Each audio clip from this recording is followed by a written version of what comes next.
सेनगाव तालुक्यातील वेलतुरा या ठिकाणी 2 गटात झालेल्या हाणामारी व दगडफेक प्रकरणी परस्पर विरुद्ध दिलेल्या तक्रारीवरून 49 जणांवर सेनगाव पोलीस ठाण्यात गुन्हे दाखल करण्यात आले आहेत, तर पोलिसांनी 20 जणांना ताब्यात घेतले।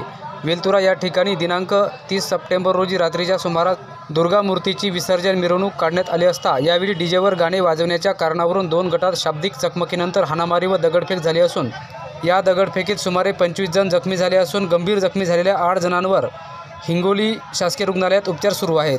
तर या प्रकरणात महादेव सानप यांनी आज दिनांक 1 ऑक्टोबर रोजी पहाटे दिलेल्या तक्रारीवरून 23 जणांवर, तर दुसऱ्या गटातील फिर्यादी हिम्मत रामभाऊ खरबळ यांच्या तक्रारीवरून 26 जणांवर आज दिनांक 1 ऑक्टोबर रोजी सकाळी 10:25 सुमारास पोलिसांनी गुन्हे दाखल केले असून या घटनेचा तपास पोलीस उपनिरीक्षक रविकिरण खंदारे हे करीत आहेत। सध्या गावात शांतता असून नागरिकांनी अफवांवर विश्वास ठेवू नये असे आवाहन सेनगाव पोलीस स्टेशनचे सहाय्यक पोलीस निरीक्षक दीपक मस्के यांनी केले।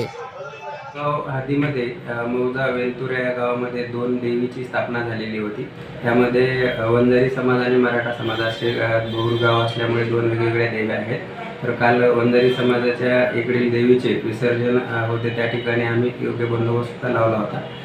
तरी सायंकाळी 8:40 वाजताच्या दरम्यान मिरवणूक जी आहे विसर्जनाची देवी घेऊन ते हनुमान मंदिर या ठिकाणी आल्यानंतर काही वाद्य वाजवण्यावरून किंवा गाण्याच्या वादावरून 2 गटामध्ये वाद झाले आणि वादाचं जे रूपांतर आहे ते हाणामारीमध्ये झालं आणि सध्या शांतता असून योग्य तो बंदोबस्त ठेवलेला आहे।